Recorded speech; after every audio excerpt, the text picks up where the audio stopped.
My name is Patricia Gándara, and I'm co-director of the Civil Rights Project at UCLA. My research most recently has been dealing with English learners and immigrant students. They're not the same, but they are oftentimes overlapping categories.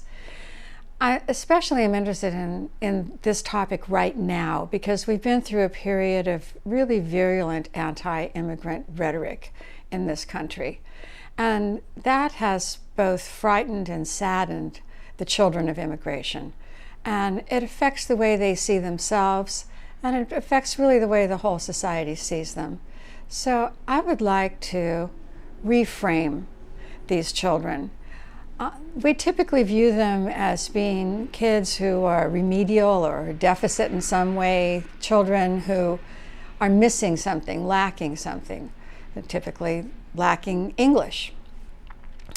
But in fact, I think that these children can be and should be reframed as having particular assets. They have another language, they have another culture, and these things provide for them particular strengths that I think we don't pay attention to in our schools at our own and their peril. These children of immigration come from families that have experienced things that make the children really stronger in many ways and provide them with perspectives that the typical native-born child doesn't have. These children learn to be resilient, they learn to be optimistic, and the assets of having a language in addition to English and cultural perspectives that allow them to see the world from different angles, all of these things lead them to be potentially really our best learners.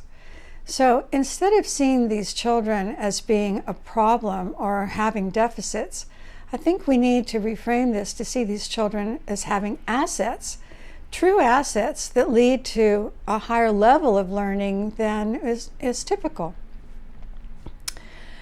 The ability to speak another language, and especially, we talk a lot about bilingualism, but really where the asset comes from is biliteracy. Being able to read and write in another language, we now know from the research that we have done, is an enormous asset to these young people. That eventually they will earn more in the labor market, they'll be more likely to go on to college, and for Latino students who become biliterate, they'll be more likely to go on to four-year colleges. This is a very important thing because this group is the least likely to go to four-year colleges.